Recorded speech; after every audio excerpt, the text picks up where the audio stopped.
태국에서 가장 큰 축제에 대해 아시나요? 이 축제는 다양한 외국 관광객마저 참여하는 대축제입니다. 하지만 최근 큰 이슈가 생기면서 과거 문제마저 수면 위로 드러나고 피해자들이 속출하고 있는데요. 도대체 태국에서는 어떤 일이 일어난 걸까요?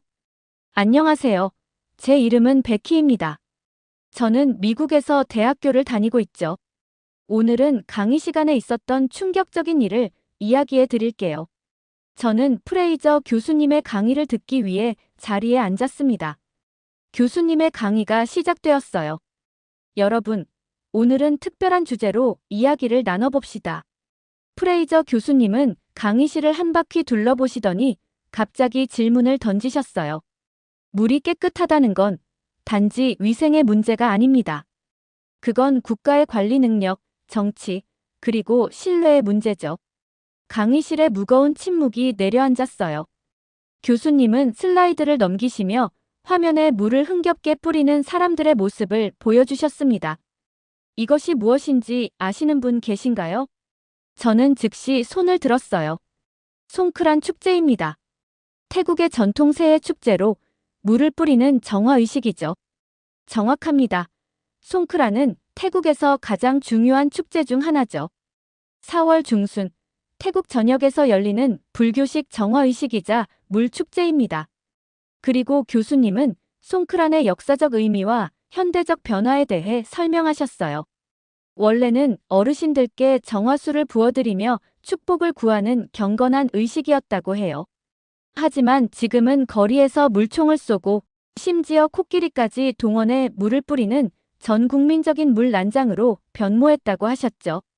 작년 송크란에 갔던 학생 있나요? 교수님이 물으셨어요. 옆자리의 체드가 손을 들었습니다. 저요. 정말 놀라운 경험이었어요. 온몸이 흠뻑 젖었지만 그만큼 즐거웠죠. 체드의 말에 학생들이 웃음을 터뜨렸어요. 저도 미소 지었지만 교수님의 표정은 심각했습니다. 네, 송크란은 분명 즐거운 축제입니다.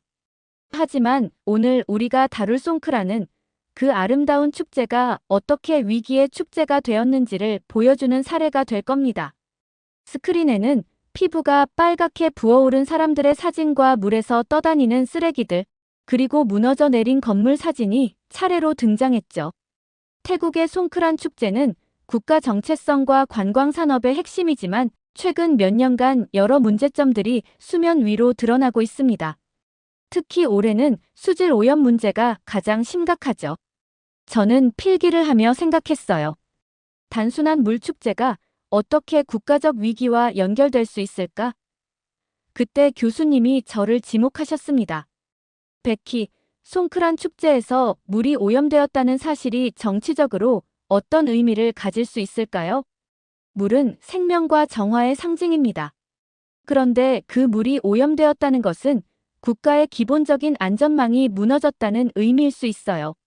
특히 불교 국가인 태국에서 정화의 상징인 물이 오염되었다는 것은 단순한 환경 문제를 넘어 정부의 관리 능력과 국민에 대한 책임감을 의심하게 만드는 요소가 될 수 있다고 생각합니다. 교수님은 고개를 끄덕이셨어요. 오늘 수업에서는 바로 그 지점을 파고들어 볼 겁니다. 어떻게 하나의 축제가 국가의 얼굴이 되고 그 얼굴에 묻은 오점이 국제적 신뢰까지 무너뜨릴 수 있는지 말이죠. 프레이저 교수님은 다음 슬라이드로 넘어가셨어요. 화면에는 태국 북부 치앙마이 인근 마을의 사진들이 나타났습니다. 지진 이후 우리 마을의 물이 이상해졌어요. 물에서 썩은 냄새가 나요. 씻은 후 피부가 가렵고 붉게 부어올랐어요. 병원에 가도 의사들은 원인을 모르겠다고만 해요. 교수님은 영상을 멈추시고 강의실을 둘러보셨어요. 여러분, 이 지역에 무슨 일이 있었는지 아시나요? 실은 이 지역은 2000년대 중반부터 한국 KYCA의 지하수 정수 시스템 지원을 받았던 곳입니다. 당시 한국의 기술력으로 설치된 정수 시스템 덕분에 이 지역 주민들은 처음으로 깨끗한 물을 마실 수 있게 되었습니다. 이전에는 오염된 강물을 그대로 사용했죠. 깨끗한 물이 확보되자 주민들의 생활 수준은 크게 향상되었어요. 특히 수인성 질병 발생률이 80% 이상 감소했다고 합니다. 교수님은 그때의 사진들을 보여주셨어요. 한국 엔지니어들과 태국 주민들이 함께 웃으며 정수시설 앞에서 찍은 사진이었죠. 모두 희망에 가득 찬 표정이었습니다. 그런데 2024년 태국에 정권 교체가 일어났습니다. 새 정부는 많은 정책을 바꿨고 그중 하나가 이 정수 시스템의 유지보수 예산을 대폭 삭감한 것이었죠. 저는 재빨리 노트북을 열고 검색해봤어요. 2024년 태국 총선에서 패통탄 친나와시 이끄는 당이 승리했던 기사가 나왔습니다. 패통탄 친나와시 총리가 되면서 태국의 외교 정책이 급격히 변화했어요. 특히 주목할 만한 것은 한국과의 거리두기와 중국과의 밀착이었죠. 공식적인 이유는 다양한 협력 파트너 확보였지만 비공식적으로는 다른 이유가 있었다고 합니다. 스크린에는 탁신 친나왓의 사진이 나타났어요. 저는 그가 누군지 알고 있었죠. 태국의 전 총리이자 패통탄의 아버지였으니까요. 탁신 친나왓은 2006년 쿠데타로 축출된 후에도 태국 정치에 막강한 영향력을 행사해왔습니다.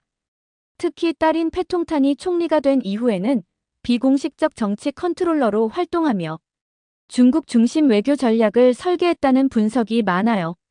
결국 한국의 기술을 버린 대가는 국민의 피부로 돌아왔습니다. 교수님의 말씀이 가슴에 와닿았어요. 국제관계가 얼마나 실제 사람들의 삶에 직접적인 영향을 미치는지 생생하게 보여주는 사례였으니까요.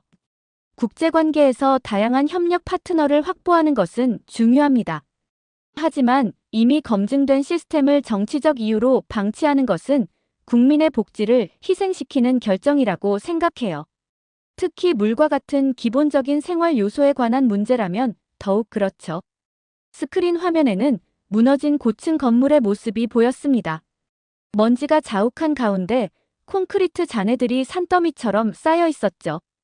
이 사진은 방콕에서 일어난 고층 건물 붕괴 현장입니다.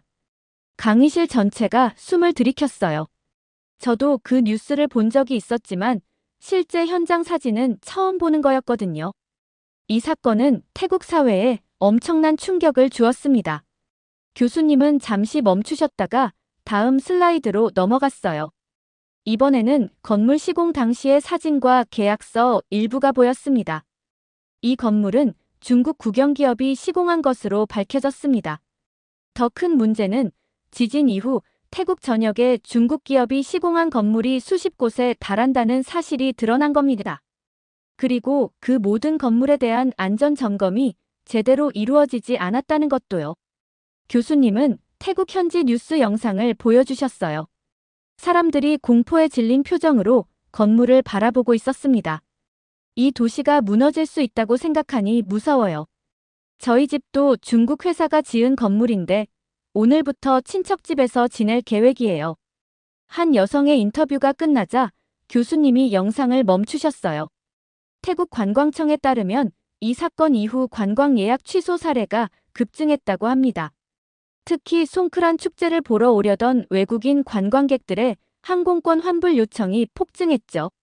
저는 손을 들었어요. 교수님, 태국 정부는 이 상황에 어떻게 대응하고 있나요?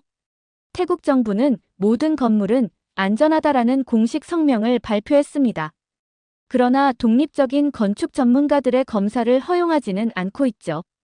이것이 신뢰 문제를 더 악화시키고 있습니다.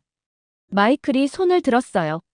하지만 중국과의 협력이 태국에 많은 경제적 이익을 가져다 주지 않았나요? 1대1로 정책을 통해 많은 투자가 이루어졌다고 들었는데요. 교수님은 고개를 끄덕이셨어요. 맞습니다. 단기적으로 봤을 때 중국의 투자는 태국 경제에 큰 도움이 되었습니다.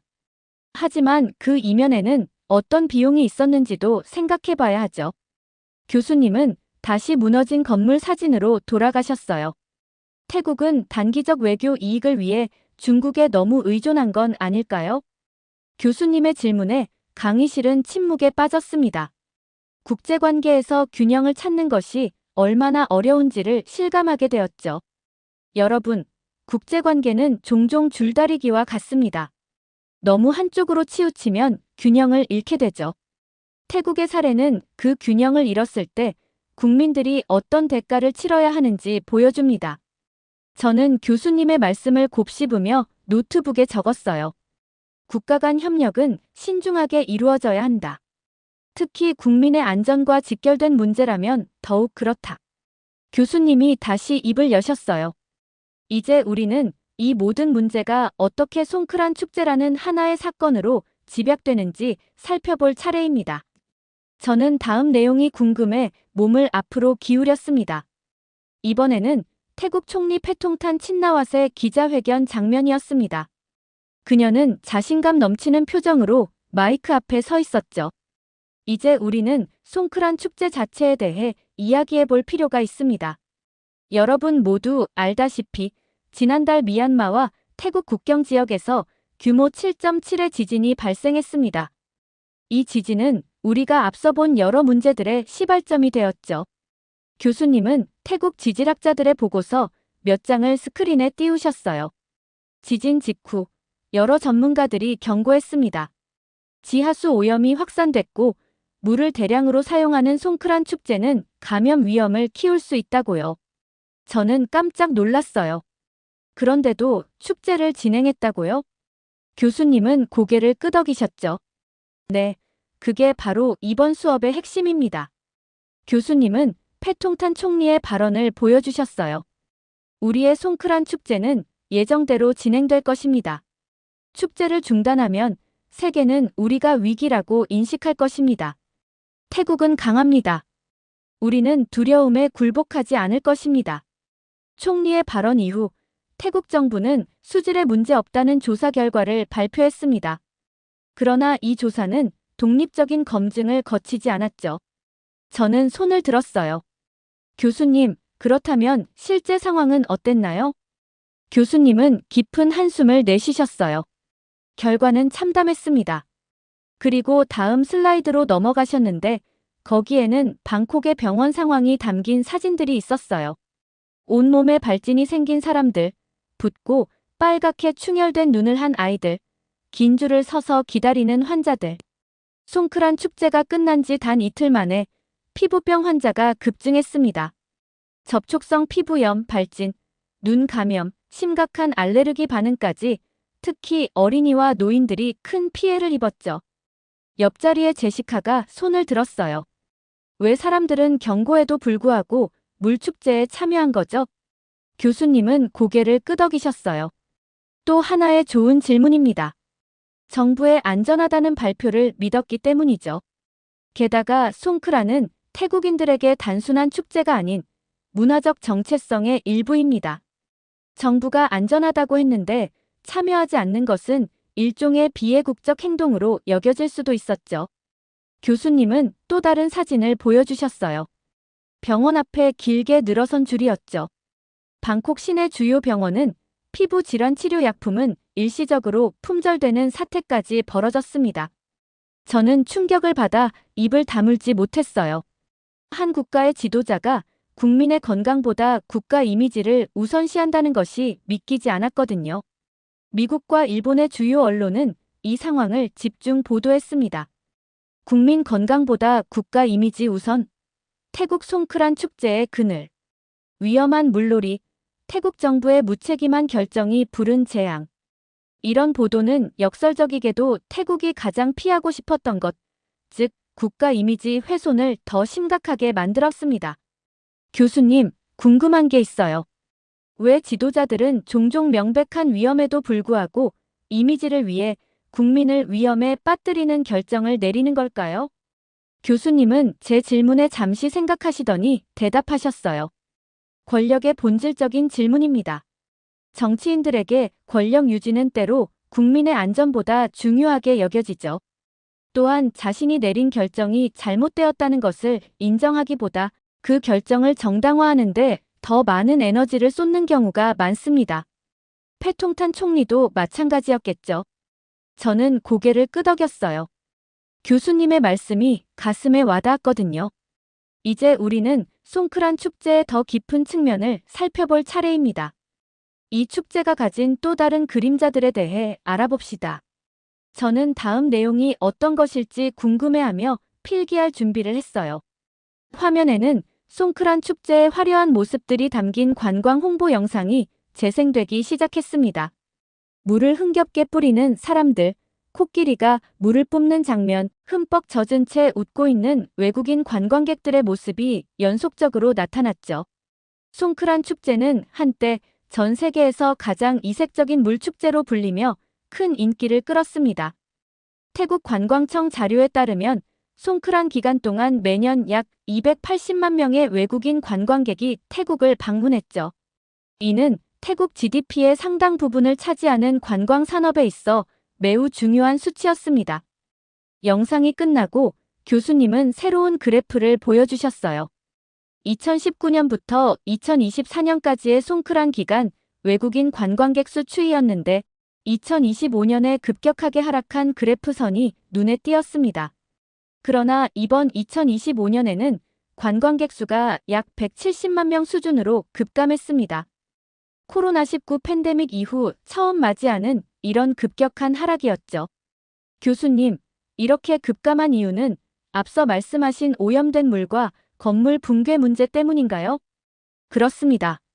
오염된 물 사용에 대한 우려, 붕괴 건물 관련 뉴스, 그리고 이에 대한 태국 정부의 미온적 대응이 주요 원인이었죠. 하지만 이 위기는 또 다른 중요한 논의를 촉발시켰습니다. 교수님은 잠시 멈추셨다가 더 심각한 표정으로 계속하셨어요. 이 기회에 과거 송크란 축제의 어두운 이면이 언론과 학계에서 재조명되기 시작했습니다. 다음 슬라이드는 충격적이었어요. 태국 보건부와 경찰청의 공식 통계 자료였는데 2024년 송크란 축제 기간 5일 동안의 사고 및 사망자 수를 보여주고 있었습니다. 2024년 송크란 축제 5일 동안 206명이 사망하고 153명이 부상을 입었습니다. 이는 하루 평균 41명이 목숨을 잃었다는 의미죠. 저는 충격에 입을 다물지 못했어요. 어떻게 이런 일이? 대부분은 오토바이 사고였습니다. 태국에서 오토바이는 주요 교통수단인데 축제 기간 동안 음주와 과속이 많이 발생합니다. 더 큰 문제는 축제의 특성상 지나가는 오토바이에 물을 뿌리는 행위가 일반화되어 있다는 점이죠. 교수님은 한 동영상을 보여주셨어요. 좁은 골목길에서 오토바이를 타고 지나가는 남성에게 갑자기 물을 뿌리자 그가 균형을 잃고 넘어지는 장면이었습니다. 이런 행동이 사고로 이어지는 경우가 빈번합니다. 하지만 오랫동안 이런 위험한 행동은 축제의 일부로 묵인되어 왔죠. 교수님은 또 다른 통계 자료를 보여주셨어요. 이번에는 여성 안전에 관한 내용이었습니다. 2023년 태국 여성단체가 실시한 외국인 설문조사에 따르면 여성 응답자 6명 중 1명이 송크란 기간 중 성추행을 경험했다고 답했습니다. 강의실에 충격의 물결이 퍼졌어요. 옆자리의 제니퍼가 손을 들고 질문했습니다. 어떻게 물축제가 그런 범죄와 연결되는 건가요? 축제의 혼란스러운 분위기 속에서 몸이 젖은 여성들을 대상으로 한 성추행이 발생하는 것이죠. 특히 외국인 여성 관광객들은 문화적 차이로 인해 더 취약한 상황에 놓이곤 합니다. 스크린에는 SNS에 올라온 외국인 여성들의 송크란 경험 게시물들이 나타났어요. 그들 중 다수가 불쾌한 신체 접촉과 성희롱을 경험했다고 호소하고 있었습니다. 더 큰 문제는 이런 사건이 발생해도 제대로 처리되지 않는다는 점입니다. 태국 경찰은 종종 CCTV 고장, 증거 불충분 등을 이유로 수사를 중단하곤 합니다. 특히 피해자가 외국인인 경우에는 더욱 그렇죠. 저는 깊은 생각에 잠겼어요. 제가 처음 들었던 송크란의 이미지는 그저 아름답고 즐거운 물축제였는데 이렇게 많은 문제점이 있는 줄은 몰랐거든요. 베키, 생각이 많아 보이네요. 문화 관광이 가진 양면성에 대해 생각하고 있었어요. 우리는 종종 다른 문화의 화려한 측면만 보고 싶어 하는 것 같아요. 교수님은 고개를 끄덕이셨어요. 우리는 종종 이국적인 문화를 소비할 때 그 이면의 현실을 외면하곤 하죠. 교수님은 다시 송크란 축제의 아름다운 이미지와 어두운 현실을 대비시킨 슬라이드를 보여주셨어요. 문화가 진정한 국제유산이 되기 위해선 그 안에 숨은 문제까지 직시해야 합니다. 그리고 그것을 개선하려는 노력이 수반되어야 하죠. 그렇다면 교수님, 태국 정부는 이런 문제점들을 인식하고 있나요? 어떤 개선 노력을 하고 있는지 궁금합니다. 현재 태국 내에서도 이런 문제들에 대한 인식이 높아지고 있습니다. 일부 시민단체와 젊은 활동가들을 중심으로 안전한 송크란을 위한 캠페인이 시작되었죠. 하지만 정부 차원의 체계적인 대응은 아직 부족한 상황입니다. 교수님은 마지막 슬라이드로 넘어가셨어요. 그곳에는 축제, 그 이면의 진실이라는 제목이 적혀 있었습니다. 이제 우리는 마지막 질문을 던져볼 차례입니다. 이 모든 문제의 핵심에는 무엇이 있을까요? 그리고 우리는 이를 통해 무엇을 배울 수 있을까요? 교수님은 강단 앞으로 나오셨습니다. 이제 우리는 송크란 축제를 통해 본 태국의 여러 문제들을 살펴봤습니다. 정수 시스템의 방치, 건설 부실, 수질 오염, 정치적 결정의 위험성, 그리고 축제 자체가 가진 어두운 측면들까지. 하지만 오늘 수업의 핵심은 사실 태국만의 이야기가 아닙니다. 이것은 리더십에 관한 보편적인 질문을 던지고 있죠. 국가의 리더십은 축제를 통해 드러납니다. 여러분, 국가 지도자들이 축제나 국가적 행사를 어떻게 다루는지를 보면 그들의 진정한 가치관과 우선순위를 알 수 있습니다. 그들은 무엇을 중요하게 생각할까요? 국제적 위신, 경제적 이익, 아니면 국민의 안전과 복지일까요? 여러분에게 마지막 질문을 던지고 싶습니다. 당신이라면 국민의 생명과 국가 이미지를 저울질할 수 있습니까? 어떤 선택을 할 것 같나요? 강의실에 무거운 침묵이 내려앉았어요. 아무도 쉽게 대답하지 못했죠.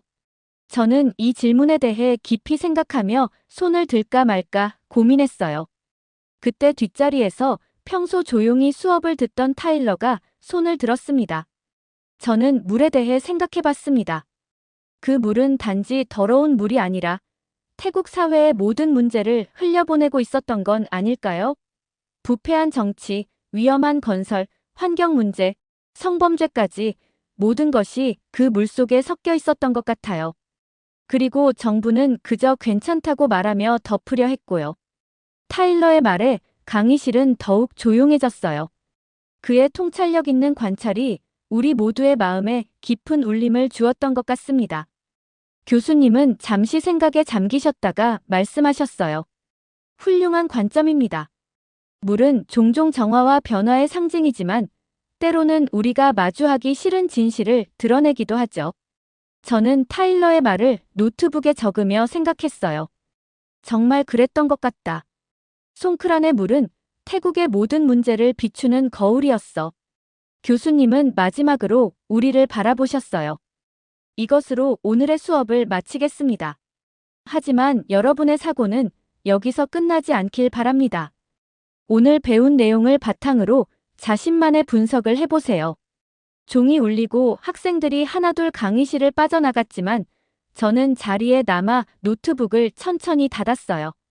머릿속에는 여전히 송크란 축제의 이미지와 오늘 배운 내용들이 맴돌고 있었거든요. 교수님이 짐을 챙기시는 모습을 보며 용기를 내어 앞으로 나갔습니다. 교수님, 정말 인상적인 수업이었어요. 한 가지 궁금한 게 있는데 이런 문제들이 있다면 송크란 같은 전통 축제는 어떻게 보존하는 것이 옳을까요? 완전히 중단해야 할까요? 아니면 개선하면서 계속해야 할까요? 교수님은 미소를 지으셨어요. 그것이 바로 당신이 에세이에서 탐구해 볼 만한 질문입니다. 전통과 안전, 국가 정체성과 윤리적 책임 사이의 균형을 어떻게 맞출 것인가? 쉬운 답은 없지만 우리가 계속 질문하는 것이 중요하죠. 저는 고개를 끄덕였어요. 캠퍼스를 걸어 나오면서 오늘 배운 것들이 단순한 수업 내용을 넘어 제 세계관을 넓혀주었다고 느꼈습니다. 앞으로 어떤 나라를 방문하든 그곳의 축제와 행사를 볼 때마다 그 이면의 이야기를 더 깊이 살펴보게 될 것 같았어요. 수업은 끝났지만 질문은 여전히 제 마음속에 남아 있었습니다. 이렇게 태국의 세계적인 축제의 어두운 이면을 다룬 사연 어떻게 들으셨나요? 태국의 오염된 물로 인해 관광객들이 피해를 입는 상황이 안타깝다는 생각이 들었고, 과거 축제에서도 수많은 사상자와 피해자가 나왔음에도 불구하고 축제라는 이유만으로 묵인됐다는 사실에 화가 났습니다. 여러분들의 의견은 어떠신가요? 다양한 의견을 댓글을 통해 공유해주세요. 긴 영상 시청해주셔서 감사드리고, 영상 재미있으셨다면 구독과 좋아요 부탁드립니다. 태국의 세계적인 축제에 각종 사고들이 끊이질 않고 있습니다. 사건 사고들로 인해 관광객마저 줄어든 상황에 한국가의 관광객은 늘어나고 있습니다. 하지만 태국 상인들은 충격적인 말을 하게 됩니다. 도대체 어떤 일이 있었던 걸까요? 안녕하세요. 저는 제니 브라운이에요. 캘리포니아 UC 버클리 학생이죠. 오늘은 미첼 교수님의 문화와 경제 수업 시간이에요. 교수님은 여러 나라의 문화와 경제 사이의 관계를 연구하시는 분입니다. 자, 여러분. 수업 시작하겠습니다. 미첼 교수님이 강단에 서시며 말씀하셨어요. 오늘은 세계 각국의 문화축제와 그것이 경제에 미치는 영향에 대해 이야기해 볼 거예요. 자, 여러분. 세계에서 가장 인기 있는 축제들, 뭐가 떠오르나요? 학생들이 하나둘 손을 들기 시작했습니다. 저도 한국에서 경험했던 축제들이 떠올라 손을 들었지만 다른 학생들이 먼저 대답했어요. 브라질 카니발이요. 독일 옥토버 페스트요. 일본 하나마츠리. 아주 좋아요. 여러분이 언급한 축제들은 모두 세계적으로 유명하죠. 브라질 카니발은 매년 2월이나 3월에 열리는 세계 최대의 카니발로 화려한 퍼레이드와 삼바 댄스로 유명합니다. 약 200만 명의 관광객이 리우데자네이루를 방문하고 10억 달러 이상의 경제적 효과를 창출하죠. 교수님은 슬라이드를 넘기시며 카니발의 화려한 사진들을 보여주셨어요. 형형색색의 의상을 입은 무용수들과 거대한 플로트가 거리를 지나가는 모습이 정말 인상적이었습니다.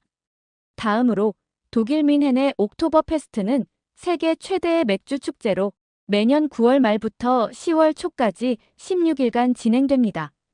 600만 명 이상의 방문객이 700만 리터가 넘는 맥주를 마시며 즐기죠. 경제적으로는 12억 유로 이상의 수익을 창출한다고 해요. 옥토버 페스트의 전통 의상을 입은 사람들과 거대한 맥주 텐트 사진이 화면에 나타났습니다.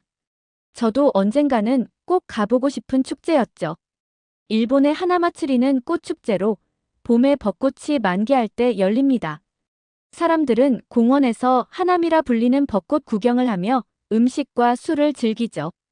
일본 전역에서 열리며 도쿄의 우에노 공원 같은 유명 장소에는 하루에 수십만 명이 찾아와요. 벚꽃으로 가득한 일본의 공원 사진들이 슬라이드에 나타났습니다. 분홍빛 꽃들 아래서 돗자리를 펴고 앉아있는 사람들의 모습이 평화로워 보였어요. 오늘 제가 특별히 소개할 축제는 조금 다를 겁니다. 바로 태국의 송크란 축제예요. 화면에는 물을 흠뻑 맞으며 즐거워하는 사람들의 모습이 보였습니다. 저도 이 축제에 대해 들어본 적은 있었지만 자세히는 몰랐어요. 송크란은 매년 4월 13일부터 15일까지 태국 전역에서 열리는 물의 축제입니다. 태국의 전통적인 음력 설날을 기념하는 행사죠. 사람들은 거리에서 물총이나 양동이로 서로에게 물을 뿌리며 축복을 나눕니다. 이는 지난해의 불운과 불쾌한 감정을 씻어내고 새해를 깨끗하게 시작한다는 의미가 있어요. 송크란이라는 이름은 산스크리트어 상크란티에서 유래했는데 이는 태양의 이동을 의미합니다. 태국뿐만 아니라 라오스, 미얀마, 캄보디아 등 동남아시아 여러 나라에서도 비슷한 축제가 열리죠. 각 지역마다 명칭과 세부 전통은 다르지만 물을 사용한 정화의식이라는 핵심은 동일합니다.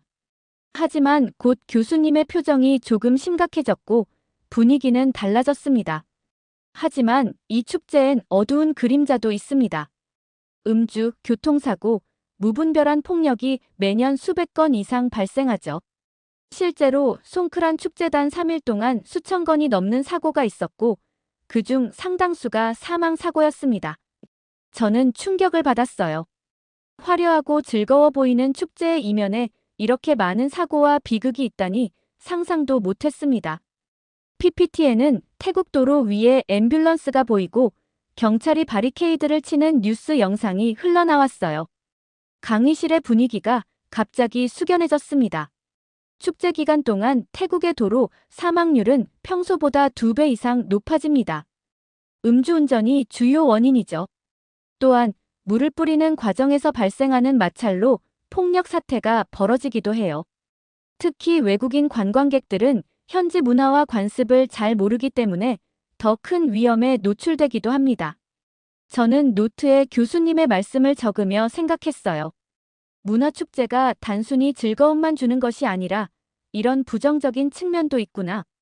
문화와 경제의 복잡한 관계에 대해 다시 한번 생각하게 되는 순간이었습니다. 문화적 축제는 국가의 정체성을 드러내고 관광 산업을 활성화시키며 지역 경제에 큰 도움을 줍니다. 하지만 동시에 적절한 규제와 안전 조치가 없다면 축제의 본래 의미가 퇴색되고 위험한 상황으로 이어질 수 있다는 점도 기억해야 합니다.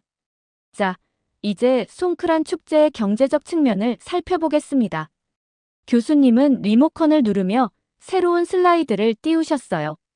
화면에는 한국인 관광객 급감이라는 제목과 함께 그래프가 나타났습니다.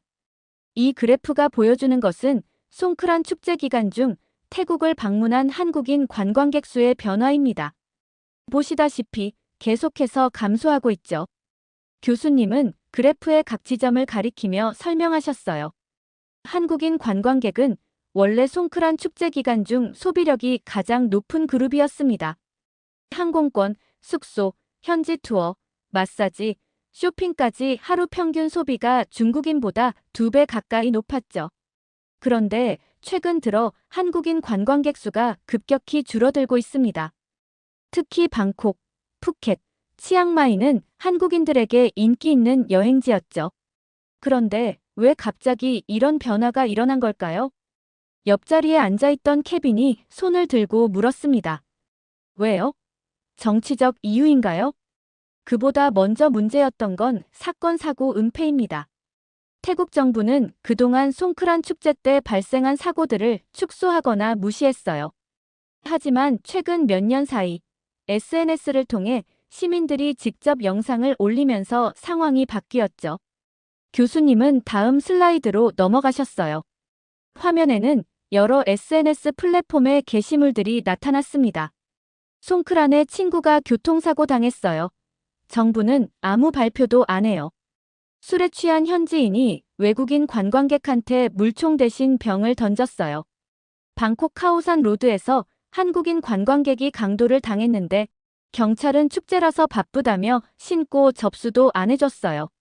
송크란 기간 중 치앙마이에서 발생한 교통사고 통계가 정부 발표보다 3배 이상 높다는 현지 NGO 보고서가 나왔습니다. 한국 커뮤니티에서 이런 정보들이 공유되면서 송크란 축제는 위험하다는 인식이 생겼고 관광객 급감으로 이어졌죠. 저는 노트북에 교수님의 설명을 빠르게 타이핑하며 이런 변화가 얼마나 큰 경제적 영향을 미쳤을지 생각했어요.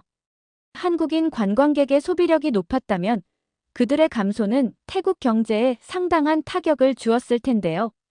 교수님은 이어서 또 다른 측면을 설명하셨습니다. 게다가 정권 교체 이후 패통탄 친나와 총리의 친중 외교가 본격화되며 태국 정부는 오히려 중국인 관광객 유치에 더 힘을 쏟고 있습니다. 한국과의 외교는 점차 소원해지는 흐름이죠. 화면에는 태국 총리와 중국 지도자들이 악수하는 사진들, 양국 간 경제협력 협정 체결 장면 등이 슬라이드쇼로 흘러갔어요. 패통탄 총리는 중국인 관광객을 위한 비자 면제 정책을 확대했고 중국어 안내 서비스를 강화했죠. 저는 궁금증이 생겨 손을 들고 질문했어요. 교수님, 태국이 중국 관광객에 집중하는 것이 경제적으로 더 이득이 되나요? 교수님은 제 질문에 잠시 생각하시더니 대답하셨습니다. 좋은 질문입니다. 단순히 숫자로만 보면 그럴 수도 있어요. 중국인 관광객은 규모 면에서 압도적이니까요. 하지만 질적인 측면에서는 다릅니다. 한국인 관광객 1인당 평균 소비액은 중국인보다 훨씬 높았어요. 특히 고급 리조트, 스파, 현지 음식점, 수공예품 등에 대한 소비가 많았죠. 교수님은 다시 리모컨을 누르셨고 관광객 소비 패턴에 관한 새로운 차트가 나타났습니다. 이 데이터를 보면 한국인 관광객은 하루 평균 253달러를 소비한 반면 중국인 관광객은 122달러를 소비했습니다. 2배 이상의 차이가 나죠. 그래프는 각 국가별 관광객의 소비 패턴도 보여주고 있었어요. 한국인은 식사, 쇼핑, 액티비티에 고르게 소비하는 반면 중국인은 주로 쇼핑에 집중되어 있었죠. 또한 중요한 점은 중국인 관광객들은 주로 중국 여행사가 운영하는 패키지를 통해 방문하는 경우가 많아 실제 태국 현지 경제에 유입되는 금액은 더 적다는 점입니다. 중국 여행사, 중국인이 운영하는 현지 식당과 상점을 이용하기 때문이죠. 이런 분위기 속에서 한국인 관광객은 줄고 태국은 점점 중국에 더 가까워지고 있습니다. 프로젝터 화면에는 문화적 축제의 상업화와 정치화라는 제목이 보였습니다. 송크란 축제는 단순한 문화 행사가 아니라 국가 이미지와 국제관계, 그리고 경제적 이익이 복잡하게 얽힌 사례입니다. 태국 정부의 정책 변화, 안전 문제에 대한 대응 미흡, 그리고 외교적 방향 전환이 어떻게 관광 산업의 변화로 이어지는지 보여주는 좋은 예시죠. 다음 주제로 넘어가기 전에 여러분에게 보여드릴 것이 있습니다. 이번 수업에서는 송크란 축제의 진짜 모습, 특히 최근 발생한 실제 사건들을 살펴보겠습니다. 경고하자면 다음 영상들은 다소 충격적일 수 있습니다. 교실의 분위기가 갑자기 긴장감으로 가득 찼어요. 학생들은 몸을 앞으로 기울이며 화면을 주시했습니다. 이건 2025년 송크란 축제에서 있었던 사건입니다. 한 취객이 야구 방망이를 들고 외국인 관광객을 위협했습니다. 교수님이 재생 버튼을 누르자 영상이 시작되었어요. 화면에는 번화한 거리의 모습이 보였습니다. 한 취객이 갑자기 흔들거리며 걸어오는 게 보였어요. 그의 손에는 야구 방망이가 들려 있었죠. 남성은 무작위로 사람들을 향해 방망이를 휘두르기 시작했고 주변 사람들은 비명을 지르며 도망쳤습니다. 영상은 약 30초 정도 계속되었어요. 어떤 외국인 관광객이 겨우 방망이를 피했지만 그 과정에서 넘어져 다치는 모습도 보였습니다. 경찰이 도착하기까지 상당한 시간이 걸린 것 같았어요. 교수님은 다음 영상으로 넘어갔습니다. 이번에는 축제를 즐기던 사람들 사이로 오토바이 한 대가 고속으로 달려오는 모습이 보였습니다. 운전자는 명백히 술에 취한 상태로 보였고 결국 사람들 무리에 돌진했어요. 비명소리와 함께 화면이 잠시 흔들렸고 다음 장면에서는 구급차가 도착하는 모습이 보였습니다. 이 사고로 2명의 관광객이 중상을 입었고 1명은 현재까지도 병원에서 치료 중입니다. 이런 사건들은 단순한 우연이 아닙니다. 송크란은 공식적인 축제지만 동시에 공공장소에서 대낮부터 음주해도 되는 시기로 인식되고 있어요. 음주와 폭력의 통제가 거의 되지 않다 보니 외국인들에게는 충격이죠. 이 영상은 지난 송크란 둘째 날 방콕 외곽의 고속도로에서 찍힌 것입니다. 화면에는 한 픽업 트럭이 고속으로 도로를 달리는 모습이 보였어요. 트럭은 비정상적으로 차선을 가로지르며 위험하게 운전하고 있었죠. 톨게이트가 가까워지자 트럭은 속도를 줄이지 않고 그대로 차단기를 들이받았습니다. 충격으로 운전자가 차 밖으로 튕겨져 나갔고 영상은 거기서 끊겼어요. 이 사고로 30대 남성 운전자가 현장에서 사망했습니다. 혈중 알코올 농도가 법적 허용치의 4배였다고 해요. 그는 송크란을 축하하는 자리에서 술을 마신 뒤 운전대를 잡았습니다. 교실은 무거운 침묵에 휩싸였어요. 저는 노트북에 타이핑하던 손을 멈추고 충격에 잠시 말을 잇지 못했습니다. 교수님은 다시 화면을 켜셨어요. 이번에는 통계 자료가 나왔습니다. 차트는 지난 5년간 송크란 기간의 사고 통계를 보여주고 있었어요. 전반적으로 증가 추세였습니다. 더 충격적인 것은 이런 사고의 대부분이 음주운전과 관련되어 있다는 점입니다. 태국 경찰 자료에 따르면 송크란 기간 발생한 교통사고의 약 65%가 음주운전이 원인이었어요. 교수님은 다음 슬라이드로 넘어갔습니다. 이번에는 태국 경찰들의 모습이 보였어요. 그들은 축제를 즐기는 사람들 사이에서 물총을 들고 장난치고 있었습니다. 심지어 경찰들마저도 이에 대한 단속을 크게 강화하고 있지 않죠. 많은 경찰관들이 축제 기간에는 모두가 즐기는 시간이라며 단속을 느슨하게 합니다. 일부 지역에서는 경찰 자신들도 축제에 참여하며 음주를 하는 경우가 있어요. 저는 충격을 받아 손을 들고 말했습니다. 이건 단순히 재미있는 문화축제가 아니라 진짜 위험한 상황이네요. 교수님은 고개를 끄덕이셨어요. 안전이 담보되지 않는 축제는 지속 가능하지 않죠. 축제의 본질은 공동체의 화합과 전통 문화의 계승에 있습니다. 하지만 이런 원래의 의미가 퇴색되고 단순한 해방감과 일탈의 장으로 변질된다면 그것은 더 이상 건강한 문화 현상이라고 볼 수 없어요. 교수님은 다음 슬라이드로 넘어갔습니다. 이번에는 태국 정부의 대응책에 관한 내용이었어요.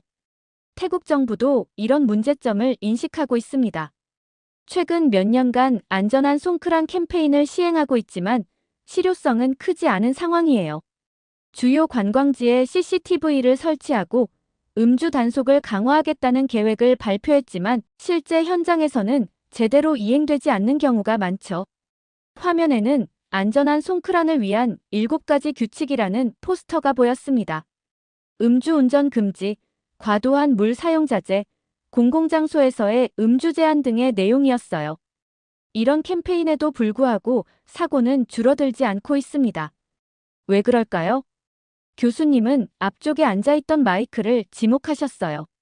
관광 수입이 태국 경제에 너무 중요해서 지나친 규제로 관광객이 줄어들까봐 두려워하는 것 아닐까요? 교수님은 다시 고개를 끄덕이셨습니다. 네, 경제적 요인도 중요한 이유입니다. 실제로 태국 GDP의 약 20%가 관광 산업에서 나오고 있죠. 송크라는 그 중에서도 최대 성수기 중 하나입니다.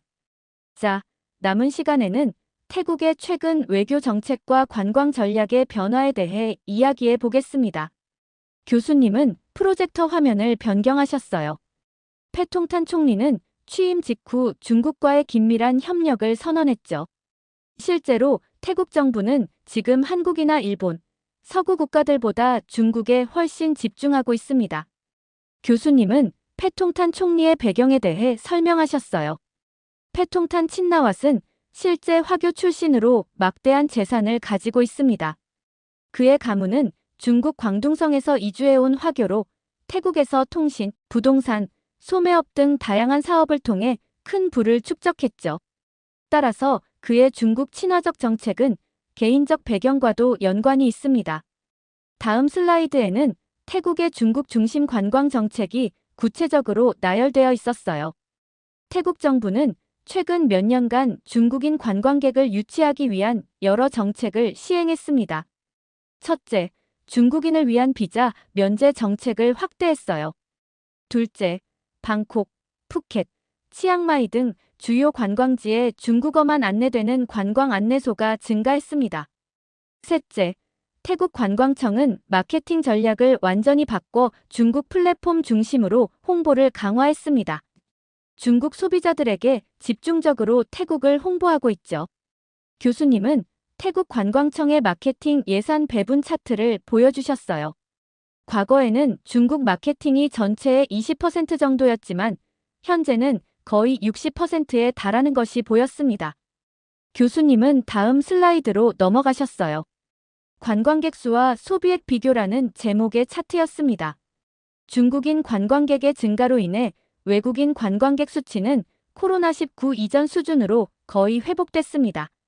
하지만 교수님은 잠시 말을 멈추시고 교실을 둘러보셨어요. 그리고는 조용한 목소리로 말씀을 이어가셨습니다.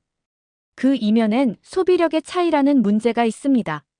앞서 말씀드렸듯이 한국인 관광객은 중국인 관광객보다 1인당 소비액이 2배 가까이 높았습니다.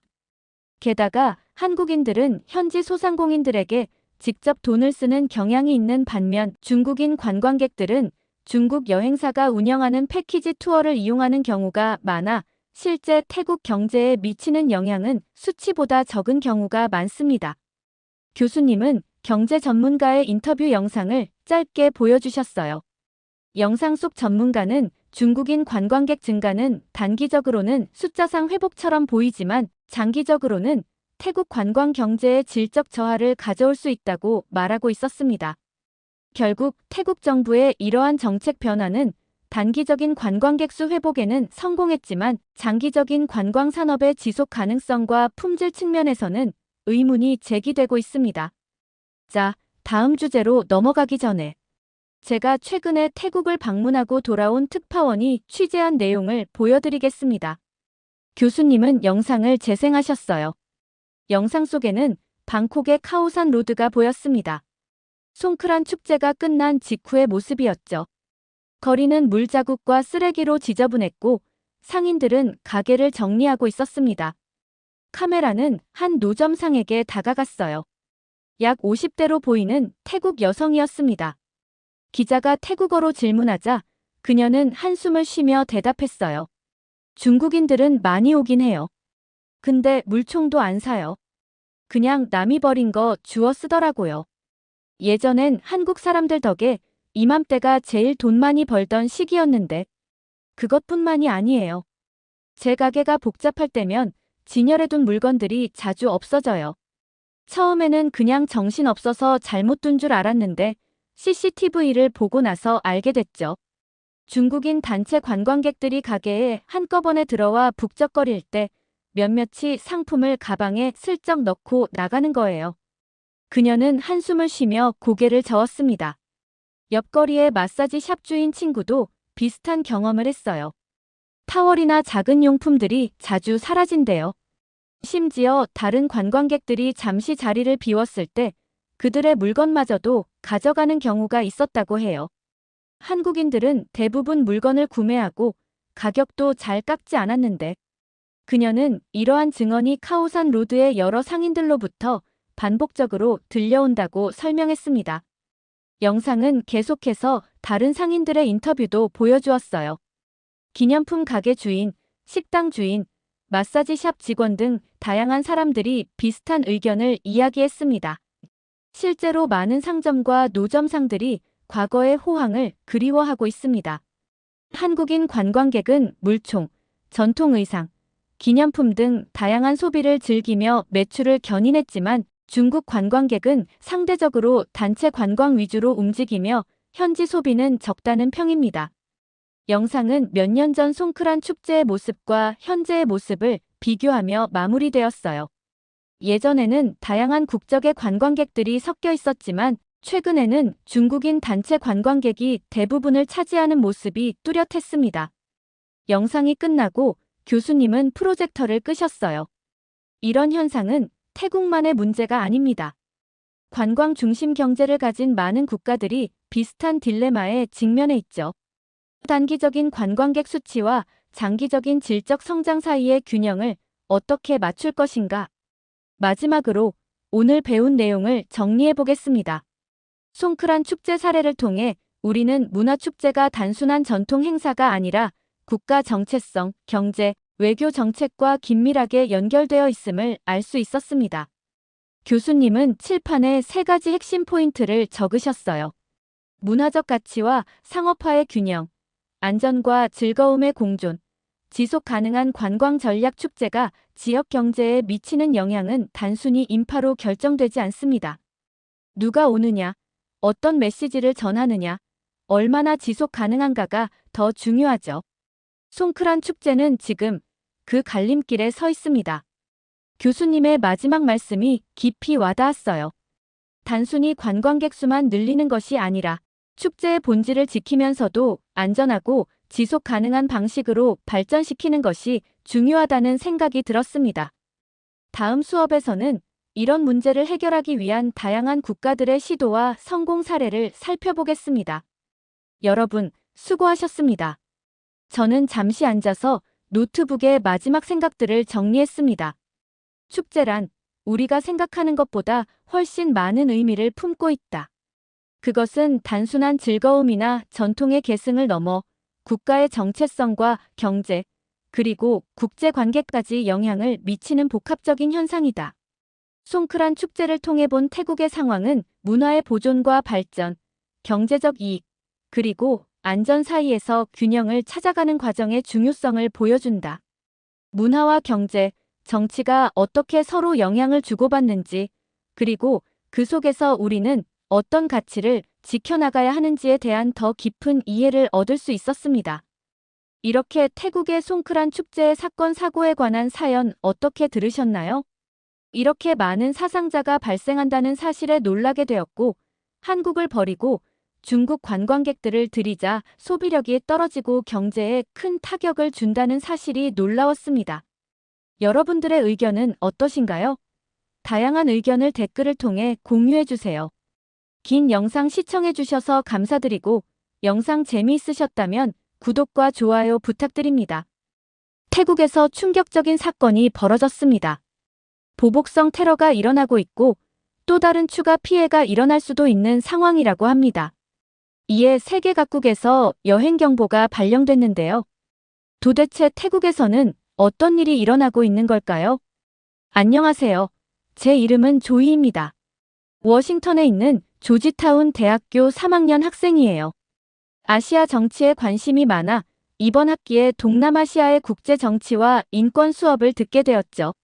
오늘도 평소처럼 강의실로 들어섰는데 프레이저 교수님의 표정이 조금 무거워 보였어요. 칠판에는 위구르족 강제 송환이라는 글자가 크게 적혀 있었습니다. 전날 읽은 기사가 떠올랐죠. 태국 정부가 위구르족 난민들을 중국으로 강제 송환했다는 뉴스였어요. 오늘은 최근 태국에서 발생한 위구르족 강제 송환 사건에 대해 이야기해 보겠습니다. 위구르족은 중국 신장 지역의 소수 민족으로 독립을 주장하며 중국 정부와 갈등 관계에 있죠. 중국 정부의 감시와 탄압을 피해 많은 위구르인들이 탈출을 시도하고 있습니다. 교수님의 설명을 들으며 저는 몇 주 전 읽었던 논문을 떠올렸어요. 위구르족이 겪고 있는 인권 침해 사례에 관한 내용이었죠. 당시 읽으면서 많이 충격을 받았습니다. 이들 중 일부는 태국으로 도망쳐 난민 신분을 요청했지만 태국 정부는 최근 이들을 중국으로 강제 송환했습니다. 이 결정은 국제사회로부터 강한 비판을 받고 있어요. 교수님의 말씀이 끝나자마자 강의실 앞쪽에 앉아있던 마이클이 손을 들었어요. 교수님, 태국 정부의 결정은 명백한 인권 침해라고 생각합니다. 강제 송환된 위구르족이 중국에서 어떤 대우를 받을지는 불 보듯 뻔한 일인데 국제사회는 왜 적극적으로 개입하지 않는 걸까요? 마이클의 발언에 저도 고개를 끄덕였어요. 하지만 곧바로 옆자리에 앉은 리사가 반론을 제기했죠. 하지만 태국 입장에서 보면 중국과의 관계를 유지하는 게 경제적으로 더 이득이겠죠. 미국도 위구르족 문제를 강하게 제기하면서도 중국과의 무역을 끊지는 않잖아요. 리사의 말을 듣자 불편한 마음이 들었습니다. 경제적 이득을 위해 인권을 희생시키는 것이 과연 정당화될 수 있을까요? 제가 반박하려는 순간 교수님이 질문을 던지셨어요. 그렇다면 태국이 이런 결정을 내린 것이 단순한 외교적 판단이었을까요? 아니면 더 깊은 배경이 있는 걸까요? 교수님의 질문에 강의실이 잠시 조용해졌습니다. 저는 손을 들고 말했어요. 제 생각에는 태국의 결정 뒤에는 중국과의 경제적 의존성뿐만 아니라 동남아시아 지역의 복잡한 지정학적 상황도 영향을 미쳤을 것 같아요. 하지만 그렇다고 해서 인권 침해가 정당화될 수는 없다고 생각합니다. 제 발언 이후 강의실은 더욱 활발한 토론의 장이 되었죠. 다양한 의견이 오갔어요. 국제관계에서 인권과 경제적 이익 사이의 갈등, 국가 주권과 국제 규범 사이의 긴장관계, 그리고 강대국의 영향력에 대한 복잡한 논의가 이어졌습니다. 토론이 절정에 달했을 때 교수님이 다시 개입하셨어요. 여러분의 열정적인 토론 감사합니다. 이제 태국 내에서 벌어지고 있는 또 다른 갈등에 대해 이야기해 보려고 합니다. 위구르족 문제 외에도 태국 사회에는 다른 중요한 이슈가 있거든요. 교수님의 말씀에 저는 호기심이 생겼습니다. 태국에서 어떤 갈등이 일어나고 있는 걸까요? 메모장을 준비하며 교수님의 다음 말씀을 기다렸어요. 국제 정치는 언제나 복잡하고 다층적인 것 같아요. 표면적으로 보이는 것 이상의 이야기가 항상 숨어 있죠. 그것을 찾아내는 과정이 제가 이 수업을 좋아하는 이유이기도 합니다. 교수님이 슬라이드를 넘기셨어요. 화면에는 태국 정부의 위구르족 강제 송환 이후 국제사회의 반응을 보여주는 뉴스 헤드라인들이 가득했습니다. 위구르족 강제 송환 이후 태국 정부는 국제사회로부터 엄청난 비판을 받았습니다. UN 인권위원회, 국제 앰네스티, 휴먼 라이츠 워치 등 수많은 국제기구들이 태국의 결정을 맹비난했죠. 그런데 여기서 흥미로운 점은 태국 정부의 이런 결정이 국제적으로 내로남불이라는 비판을 받고 있다는 겁니다. 이게 무슨 뜻일까요? 저는 궁금해서 손을 들었어요. 교수님, 내로남불이 정확히 무슨 뜻인가요? 좋은 질문입니다, 조이. 내로남불은 내가 하면 로맨스, 남이 하면 불륜의 줄임말로 자신의 행동과 타인의 동일한 행동에 대해 이중잣대를 적용하는 것을 의미합니다.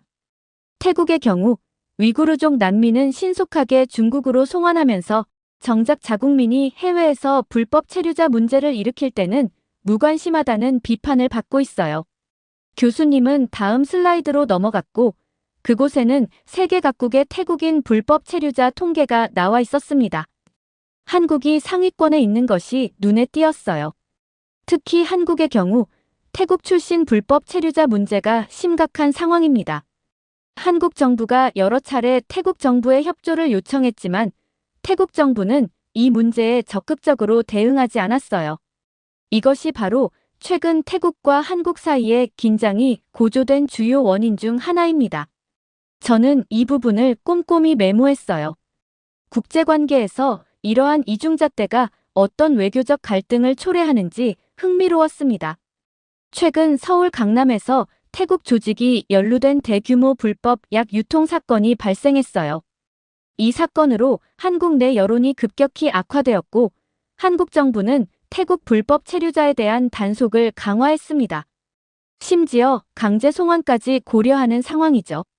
교수님이 보여주는 한국 뉴스 클립을 보며 상황의 심각성을 실감했어요. 이에 대해 태국 내 일부 단체들은 강하게 반발하고 있습니다. 특히 극단적인 민족주의 단체들은 한국이 태국인을 차별한다며 태국 내 한국인들을 겨냥한 협박을 시작했어요. 교수님은 방콕의 유명 쇼핑몰에서 발생한 반환 시위 영상을 보여주셨어요. 태국 청년들이 한국 관광객들을 향해 고성을 지르고 위협적인 행동을 하는 모습이 담겨 있었습니다. 영상을 보는 내내 마음이 불편했어요. 우와, 상황이 정말 심각하네요. 옆자리에 에밀리가 속삭였어요. 저도 고개를 끄덕였죠. 맞아요. 이런 상황이라면 한국인들이 태국 여행을 기피하는 것도 당연해 보여요. 교수님이 말씀을 이어가셨습니다. 실제로 이런 분위기 속에서 한국 관광객 수가 급격히 줄어들기 시작했습니다. 이는 태국 관광업에 큰 타격을 주고 있어요.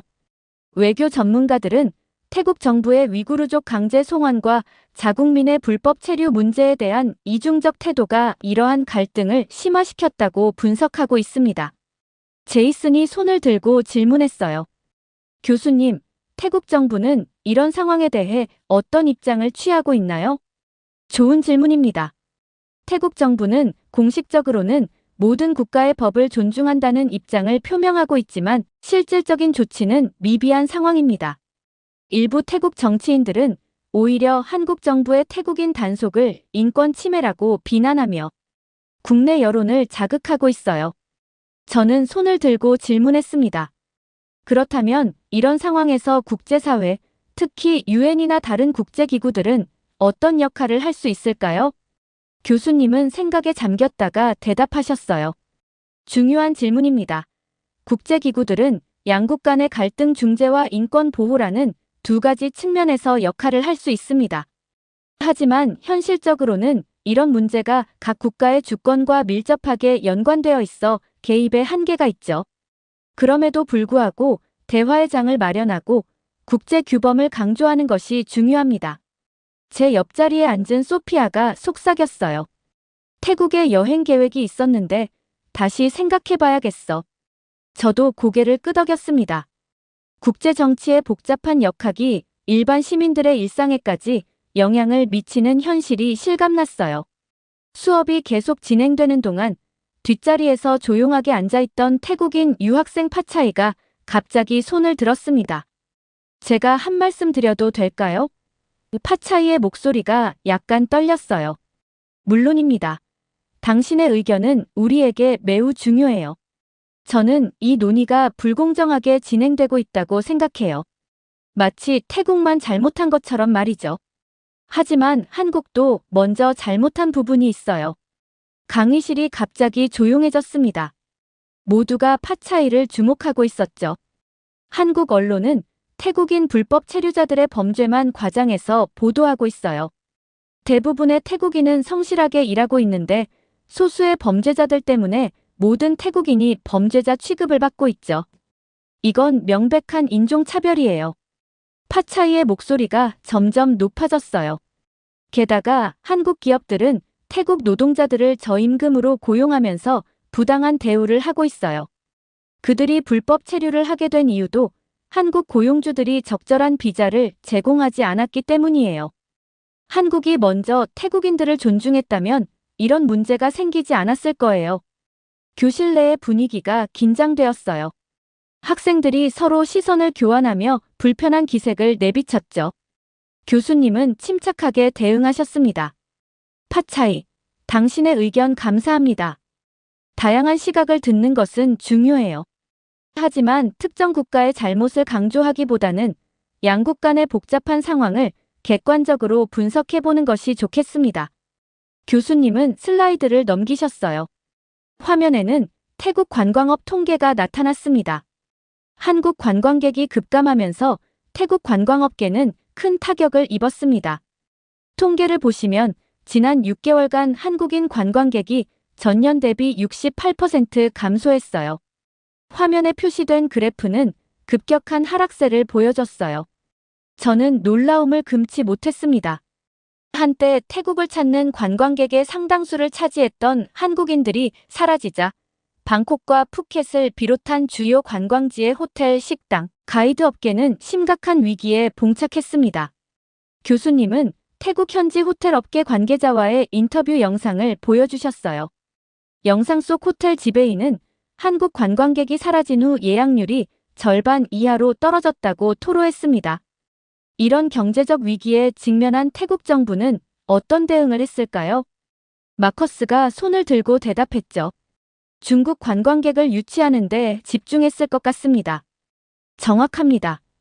태국 정부는 이 위기를 해결하기 위해 중국 관광객 유치에 총력을 기울이기 시작했어요. 화면에는 태국 총리 패통탄 친나왓의 중국 방문 사진이 나타났습니다. 패통탄 총리는 중국과의 무비자 협정을 확대하고 중국인 전용 관광 패키지를 신설하는 등 적극적인 유치 활동에 나섰어요. 심지어 중국인 관광객에게는 특별 세금 혜택까지 제공했죠. 이 정책은 단기적으로 성공을 거두었습니다. 불과 3개월 만에 중국인 관광객 수가 2배 이상 증가했어요. 그러나 문제가 생겼습니다. 중국인 관광객들이 대거 유입되면서 태국 현지인들의 불만이 폭발하기 시작한 것이었어요. 교수님이 보여주신 첫 번째 영상은 방콕의 유명한 사원에서 촬영된 것이었어요.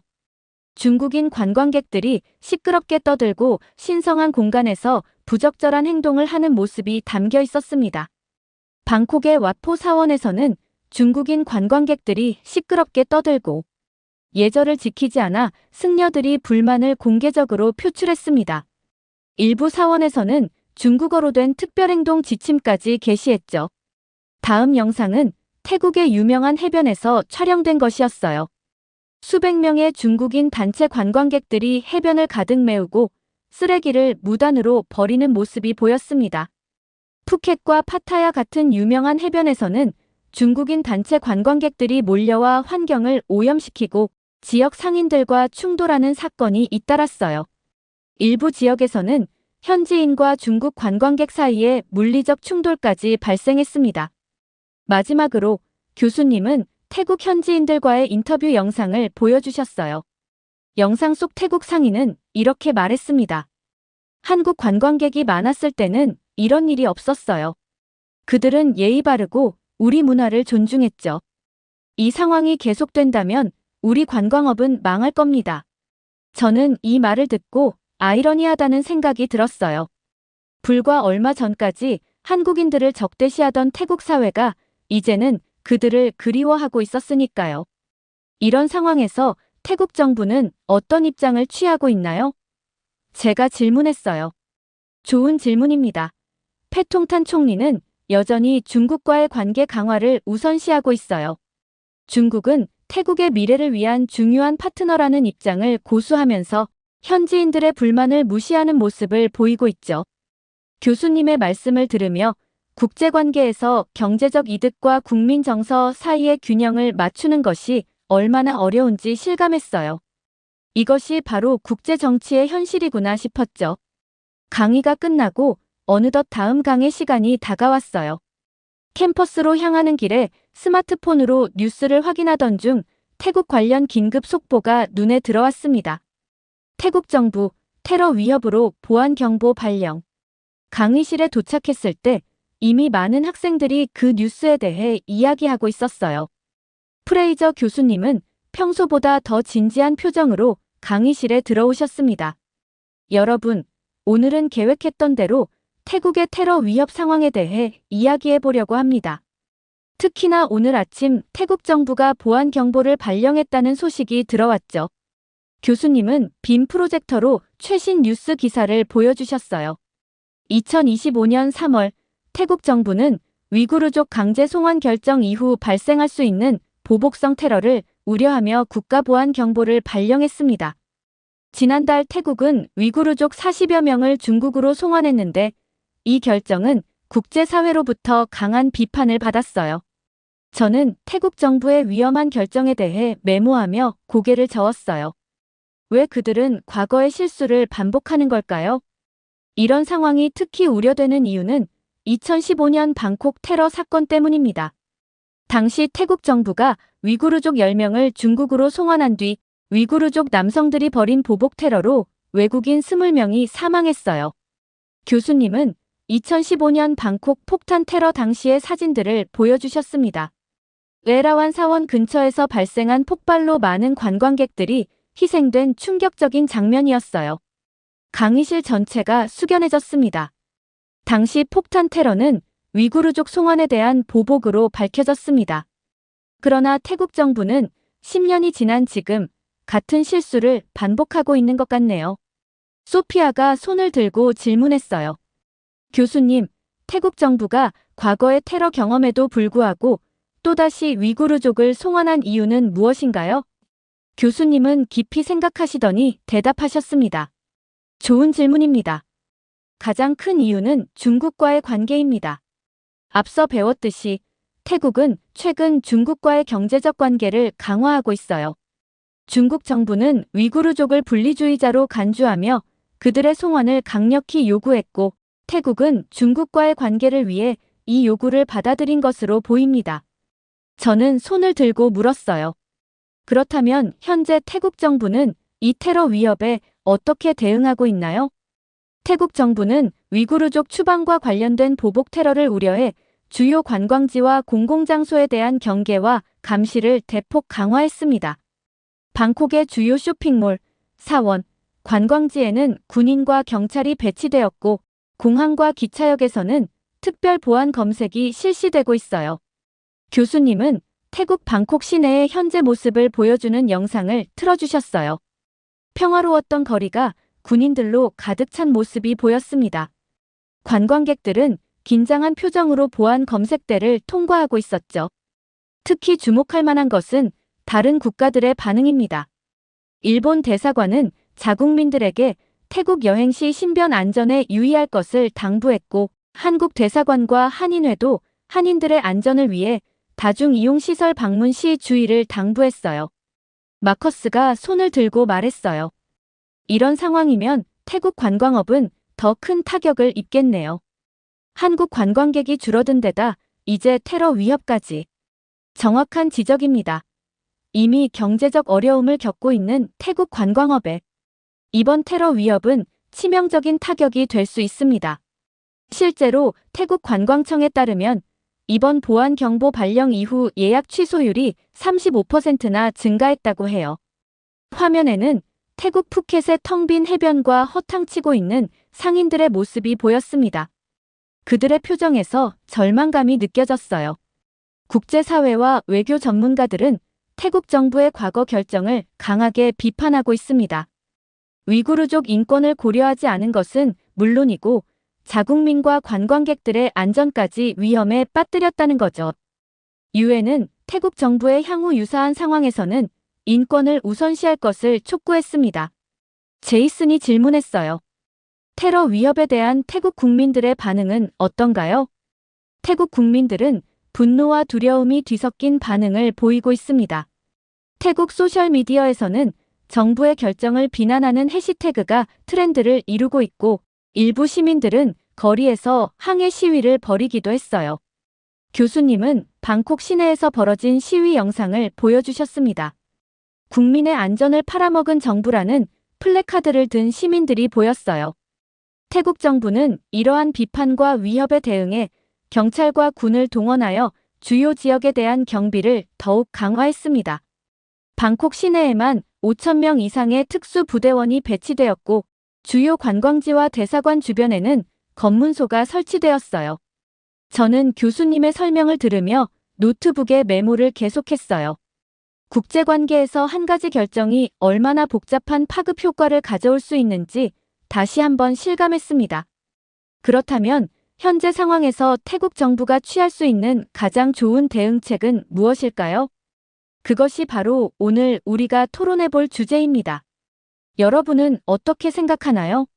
태국 정부가 이 위기 상황을 어떻게 대처해야 할까요? 강의실에서는 다양한 의견이 오갔어요. 국제사회의 도움을 요청해야 한다는 의견, 위구르족 강제 송환 결정을 재고해야 한다는 의견, 보안 강화에 집중해야 한다는 의견 등 여러 시각이 제시되었습니다. 교수님은 토론이 어느 정도 진행된 후 새로운 영상을 보여주셨어요. 태국 방콕 시내에서 벌어진 대규모 시위 현장이었습니다. 이 영상은 어제 방콕에서 촬영된 것입니다. 테러 위협과 중국 관광객 문제로 태국 국민들의 분노가 폭발했어요. 화면 속에는 수천 명의 태국인들이 패통탄 퇴진이라고 적힌 플래카드를 들고 시위하는 모습이 보였습니다. 태국 국민들의 분노는 날이 갈수록 커지고 있습니다. 특히 관광업에 종사하는 사람들은 경제적 타격과 안전 위협이라는 이중고에 시달리고 있어요.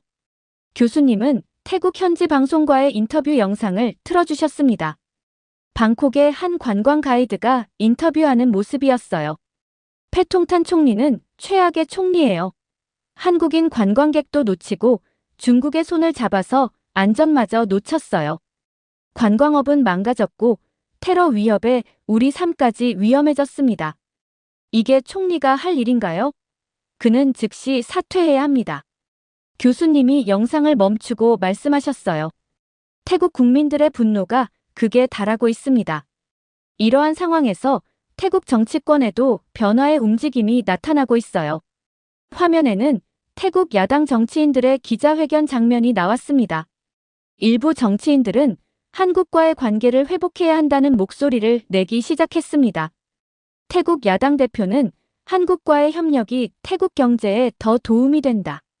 패통탄 총리는 중국에 대한 의존도를 줄여야 한다고 주장했어요. 마커스가 손을 들고 질문했습니다. 태국 정부는 이런 비판에 어떻게 대응하고 있나요? 좋은 질문입니다. 패통탄 친나와 총리는 여전히 중국과의 관계를 유지하려고 하고 있어요. 어제 기자회견에서 그는 태국의 미래를 위해 중국과의 협력은 필수적이다라는 입장을 고수했습니다. 하지만 국민들의 반발은 점점 커져만 가고 있습니다. 최근 여론조사에 따르면 패통탄 총리의 지지율은 20% 아래로 떨어졌고 78%의 응답자가 한국과의 관계 개선이 필요하다고 답했어요. 태국은 지금 중요한 갈림길에 서 있습니다. 한편으로는 한국과의 관계를 회복하고 안정적인 관광 산업을 되찾는 길이 있고, 다른 한편으로는 중국과의 협력을 유지하며 국민들의 불만을 감수하는 길이 있어요. 교수님의 말씀에 강의실은 조용해졌습니다. 국민들의 분노가 커지고 세계 언론이 태국 정부를 비판하는 가운데 패통탄 친나와 총리는 어떤 결정을 내릴 것인가? 태국의 미래는 여전히 불확실합니다. 태국은 선택의 기로에 서 있었고, 그 선택이 가져올 결과는 태국뿐만 아니라 한국, 중국, 그리고 위구르족의 운명에도 영향을 미칠 것이었어요. 패통탄 총리가 국민들의 목소리를 들을지 아니면 중국과의 관계를 우선시할지 태국의 미래는 여전히 불확실했습니다. 이렇게 태국 정부의 내로남불 정책에 관한 사연 어떻게 들으셨나요? 국민의 안전을 먼저 생각하지 않고 중국을 먼저 생각하는 총리를 보니 화가 났습니다. 또 테러의 위험이 있는 태국에 한국인들이 가지 않았으면 좋겠다는 생각을 했습니다. 여러분들의 의견은 어떠신가요? 다양한 의견을 댓글을 통해 공유해주세요. 긴 영상 시청해주셔서 감사드리고 구독과 좋아요 부탁드립니다. 태국은 현재 혼란 속에 빠져 있습니다. K문화를 버리자 태국에 큰 경제적 타격이 생겼기 때문인데요. 도대체 왜 한국 문화를 태국이 버렸다고 경제적 타격을 입은 걸까요? 안녕하세요. 제 이름은 올리비아 벤슨입니다. 저는 미국 뉴욕타임스의 국제부 특파원으로 일하고 있어요. 주로 아시아 지역의 문화 현상과 사회적 이슈를 다루는 기사를 쓰죠. 한국의 대중문화가 아시아를 넘어 세계로 뻗어나가는 과정을 꾸준히 취재해 왔는데, 최근 들려오는 소식은 꽤나 충격적이었습니다. 태국에서 한류 콘텐츠 퇴출 운동이 일어나고 있다고요? 동료 기자의 말을 처음 들었을 때는 반신반의했어요. 태국은 K-팝의 가장 열렬한 팬덤이 있는 나라 중 하나였으니까요. 특히 블랙핑크의 리사가 태국 출신이라는 점에서 태국 내 K-팝 인기는 국가적 자부심과도 연결되어 있었죠. 그런 나라에서 한류 퇴출 운동이라니 직접 확인해 봐야겠다는 생각이 들었습니다. 그렇게 저는 태국으로 향하게 되고, 비행기가 방콕 수완나품 공항에 착륙하는 순간 제 가슴은 묘한 긴장감으로 뛰었어요. 창밖으로 보이는 방콕의 스카이라인이 저를 반겼습니다. 습한 공기가 기내로 스며들었죠. 승객 여러분, 방콕 수완나품 국제공항에 도착했습니다. 현지 시각으로 오후 2시 17분입니다. 승무원의 안내방송을 들으며 가방에서 기자 수첩을 꺼냈어요. 마지막 페이지에는 이번 취재의 핵심 질문들이 적혀 있었습니다. 태국 내 한류 퇴출 운동은 어떻게 시작되었는가? 블랙핑크 리사에 대한 태국 내 인식 변화는 무엇인가? 이 현상이 태국 경제와 문화 산업에 미치는 영향은? 한국 연예기획사들의 태국 시장 전략 변화는? 수첩을 덮으며 깊은 숨을 내쉬었습니다. 요즘 태국에서 한류 콘텐츠 퇴출 운동이 벌어지고 있다는데 실제로 얼마나 심각할까요? 제 자신에게 질문을 던졌어요. 비행기에서 내려 입국 심사대를 향해 걸으면서 주변을 둘러보았습니다. 예전에 방문했을 때는 공항 곳곳에 K-팝 스타들의 광고판이 있었는데, 지금은 그 자리에 태국 로컬 브랜드나 일본, 중국 연예인들의 얼굴이 대신하고 있었어요. 작은 변화였지만 무언가 큰 흐름이 바뀌고 있다는 신호처럼 느껴졌죠. 입국 심사를 마치고 수화물을 찾은 후 공항 로비로 나왔습니다. 그곳에서 제 오랜 친구이자 이번 취재의 중요한 안내자가 될 앨리슨을 만나기로 했어요. 저희는 대학 시절 룸메이트였는데, 그녀는 한국학을 전공한 후 태국으로 건너와 K-팝과 한류 문화 연구를 진행하는 학자로 자리매김했습니다. 로비에서 기다리는 동안 휴대폰을 켜자 앨리슨에게서 온 메시지가 보였어요. 올리비아, 나 지금 공항 주차장에 있어. 10분 후에 도착할 거야. 공항 밖으로 나가자 앨리슨의 차가 보였습니다. 그녀가 창문을 내리고 손을 흔들었어요. 올리비아, 여기야. 앨리슨을 만나는 순간 제 취재는 본격적으로 시작되었습니다. 그녀의 얼굴은 예전과 같이 밝았지만 눈빛에는 뭔가 무거운 것이 드리워져 있었어요. 최근 급변하는 태국의 한류 관련 상황이 그녀에게도 적지 않은 영향을 미쳤나 봅니다. 차에 짐을 싣고 조수석에 앉으며 물었습니다. 태국 내 한류 상황, 정말 우리가 들은 것만큼 심각한 거야? 앨리스는 한숨을 쉬며 시동을 걸었습니다. 직접 보여줄게. 상상했던 것보다 훨씬 복잡하고 심각해. 특히 한국에서 꿈을 키우던 태국 아이들에게는 더더욱. 그녀는 원래 태국 내 K-팝의 성장과 글로벌 확산을 연구했지만 최근에는 문화 갈등과 민족주의의 부상이라는 주제로 방향을 전환했다고 했어요. 연구자로서 흥미로운 변화이긴 한데 개인적으로는 좀 마음이 아프더라고. 내가 좋아하던 문화가 이렇게 배척당하는 걸 보니까. 앨리슨, 태국에서 K-팝 보이콧이 정말 그렇게 심각해진 거야? 그녀는 한숨을 쉬며 고개를 끄덕였어요. 너도 들었겠지만 태국에서 K-팝 보이콧이 심각해졌어. 처음에는 소규모 온라인 커뮤니티에서 시작된 움직임이었는데 이제는 주류 미디어에서도 다루고 있어. 심지어 일부 정치인들까지 가세하고 있다니까. 시내의 작은 카페에 도착했을 때 저는 여전히 현실감이 없었어요. 태국은 제가 알기로 K-팝을 가장 열정적으로 소비하는 국가 중 하나였으니까요. 태국은 원래 K-팝을 가장 좋아하는 나라 중 하나였잖아. 블랙핑크의 리사도 태국 출신이고. 어떻게 이런 일이 벌어질 수 있는 거야? 카페 안으로 들어서며 물었습니다. 앨리스는 우리가 앉을 자리를 가리키며 씁쓸하게 웃었어요. 아이러니하지. 리사 덕분에 K-팝이 더 사랑받았는데 지금은 오히려 리사조차 공격받고 있어. 벽에는 아직도 몇몇 한국 아이돌 포스터가 남아있었지만 대부분은 다른 포스터들로 대체되어 있었습니다. 주문한 커피가 나오고 앨리스는 휴대폰을 꺼내 최근 태국 소셜미디어와 뉴스 사이트들을 보여주기 시작했어요. 이거 봐, 올리비아. 화면에는 충격적인 헤드라인들이 가득했습니다. 리사는 태국인이 아니다. 극단적인 반한 감정, 리사를 향한 비난 확산. 태국 온라인 커뮤니티, 리사는 한국 문화에 너무 동화됐다며 비판. 한류 콘텐츠 퇴출 운동, 태국 내 한국 음악 드라마 보이콧 요구. 스크롤을 내리자 리사의 사진에 X표가 그려진 이미지들과 악성 댓글들이 이어졌어요. 저는 믿기지 않아 손으로 입을 가렸습니다. 아니, 리사는 태국인인데 왜 이런 공격을 받는 거야? 이건 말이 안 되잖아. 앨리스는 한숨을 내쉬며 휴대폰을 내려놓았어요. 일부 극단적인 단체에서 리사는 태국보다는 한국을 더 사랑한다면서 비난하는 거야.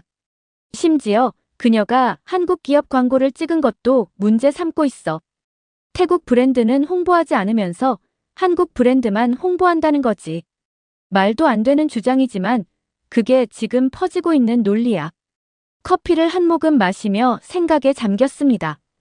저는 국제문화 흐름을 다루는 기자로서 이런 현상이 처음은 아니었지만 이렇게 급격하게 바뀌는 경우는 드물었어요. 그럼 리사는 현재 태국에서 불이익을 받고 있다는 거야? 실제로? 앨리스는 고개를 끄덕였어요. 태국 내 방송국들이 블랙핑크 노래를 덜 틀고 리사가 출연하는 광고도 줄어들고 있어. 일부 대형 쇼핑몰에서는 블랙핑크 관련 제품 판매를 중단했다고 해. 상황이 꽤 심각해져 가고 있어. 앨리스는 자신의 태블릿을 꺼내 더 많은 자료를 보여주었어요. 그곳에는 태국 내 K-팝 팬클럽 활동 통계와 한국 드라마 시청률 변화, 한류 관련 상품 판매량 감소 등이 그래프로 정리되어 있었죠. 내가 연구 목적으로 데이터를 모으고 있는데 보다시피 모든 지표가 하락세야. 3개월 전부터 시작된 급격한 변화지. 특히 젊은 세대에서 한류 콘텐츠 소비가 눈에 띄게 줄었어. 태블릿을 넘기자 태국 내 한류 팬들의 인터뷰 영상이 나왔습니다. 10대 소녀는 카메라 앞에서 눈물을 흘리며 말했어요. 제가 좋아하는 K-팝 포스터를 학교에 가져갔다가 친구들에게 놀림을 받았어요. 이제는 K-팝 팬이라는 걸 숨겨야 해요. 다음 영상에서는 20대 여성이 앨리슨과 이야기하고 있었어요. 예전에는 한국 아이돌 댄스 커버 영상을 올렸는데 요즘에는 악성 댓글이 너무 많이 달려요. 태국을 배신했다. 한국의 앞잡이라는 식의 댓글들이요. 그래서 이제는 태국 아이돌 커버만 올리고 있어요. 영상을 끄며 앨리슨이 말했어요. 이건 단순한 문화 트렌드 변화가 아니라 정치적 맥락이 있는 현상이야. 태국 내 일부 정치 세력이 민족주의 감정을 자극하면서 한류를 표적으로 삼고 있어. 그리고 이게 실제로 사람들의 일상과 꿈에 영향을 미치고 있는 거지. 커피잔을 내려놓으며 저는 앨리슨에게 물었습니다. 근데 앨리슨, 도대체 왜 이렇게까지 상황이 악화된 거야? 태국과 한국의 관계가 갑자기 나빠진 이유가 있을 텐데. 앨리슨은 주변을 한번 둘러본 후 목소리를 낮췄어요. 사실 이 모든 일의 시작은 몇 달 전으로 거슬러 올라가. 태국인 불법 체류자들이 한국에서 각종 범죄에 연루되는 사건이 연달아 터졌거든. 불법 약 밀반입부터 불법 도박장 운영, 심지어 대규모 보이스피싱 조직까지 한국 언론에서 연일 보도되었어. 저는 놀라서 눈을 크게 떴습니다. 그래서 한국 정부가 어떤 조치를 취한 거야? 한국 정부는 태국인들을 상대로 입국 심사를 대폭 강화했어. 관광비자 발급 요건도 까다로워졌고 태국인 특별 검문도 늘었다고 해. 물론 범죄자들을 잡기 위한 조치였지만 앨리스는 한숨을 쉬었어요.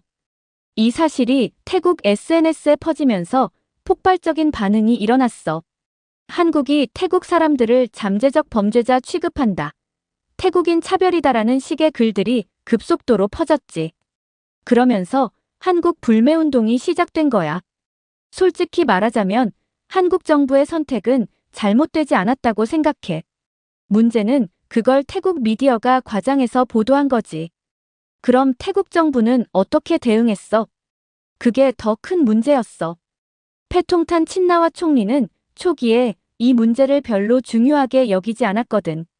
불법 체류자를 막지 못하고 한국 정부와 제대로 협조하지 않았어. 태국 내 일부 전문가들은 오히려 패통탄 정부를 비판하고 있어. 불법 체류자 문제를 제대로 관리하지 못해 국제적 망신을 당했다. 외교적 해결책을 찾지 못하는 무능한 정부라는 비판이 나오고 있지. 앨리스는 태블릿에 화면을 넘기며 한 전문가의 칼럼을 보여줬어요. 보다시피 모든 태국인이 한국을 무조건 비난하는 건 아니야. 이성적인 사람들은 불법 체류나 범죄 문제가 있다는 걸 인정하고 있어. 하지만 SNS에서는 극단적인 목소리가 더 크게 퍼지는 법이지. 그럼 이런 반항 감정이 실제로 어떤 영향을 미치고 있는지 직접 보여줄 수 있어? 제가 물었어요. 앨리스는 커피잔을 비우고 일어섰습니다. 지금부터 방콕 중심가로 가자. 직접 눈으로 보면 더 잘 이해할 수 있을 거야. 카페를 나와 앨리슨의 차에 다시 탔습니다. 도심으로 향하는 동안 앨리슨은 태국 내 한류 비즈니스 상황에 대해 더 자세히 설명해줬어요. 사실 태국은 한국 엔터테인먼트 산업의 동남아시아 최대 시장이었어. 드라마 판권, 콘서트, 팬미팅, 화장품, 식품까지 연간 수십억 바트 규모의 시장이었지. 방콕 시내의 대형 쇼핑몰 앞에 차를 세웠어요. 시암 파라곤이라는 이 쇼핑몰은 예전에 제가 방문했을 때 한국 드라마와 K-팝 스타들의 포스터로 가득했던 곳이었죠. 여기가 태국 내 한류 콘텐츠의 메카였어. 기억나? 몇 달 전까지만 해도 여기 넷플릭스 한국 드라마 광고가 있었어. 그런데 지금은 사라졌지. 3층으로 올라가자 예전에 한국 아이돌 상품을 판매하던 매장들이 대부분 문을 닫았거나 다른 콘텐츠 상품으로 바뀌어 있었습니다. 저기 봐. 작년까지만 해도 항상 사람들로 북적이던 K-팝 샵이야. 지금은. 앨리슨이 한숨을 쉬었어요. 빈 매장 앞에는 임대 가능 표지판이 걸려 있었습니다. 옆 매장은 일본 애니메이션 상품을 판매하는 곳으로 바뀌어 있었고 그 맞은편에는 중국 드라마 포스터가 걸린 카페가 새로 생겼어요. 매장을 돌아보며 저는 의아했어요. 태국 정부가 직접 한류 콘텐츠를 금지한 건 아니잖아. 그런데 왜 이렇게 급격하게 변하고 있는 거야? 앨리스는 고개를 끄덕였습니다. 맞아. 하지만 반한 감정을 부추기는 세력들이 OTT 플랫폼에 한국 콘텐츠를 줄이도록 압력을 넣고 있어. 넷플릭스 태국 버전을 열어보면 한국 드라마가 메인 페이지에서 거의 사라졌어. 태국 방송국들도 한국 예능 프로그램 방영을 중단했고, 스마트폰을 꺼내 넷플릭스 앱을 열어보니 정말 한국 콘텐츠가 예전처럼 추천되지 않고 있었어요. 대신 일본, 중국, 태국 로컬 콘텐츠가 전면에 배치되어 있었죠. 와, 이렇게 알고리즘까지 바뀌었어. 한국 드라마를 검색해도 나오긴 하지만 주요 페이지에서는 의도적으로 노출을 줄이고 있는 거지. 저는 메모하며 중얼거렸어요. 그러면 태국의 경제도 타격을 받겠네. 앨리스는 씁쓸하게 웃었어요. 그렇지. 한국 콘텐츠 사업이 태국에서 얼마나 큰데.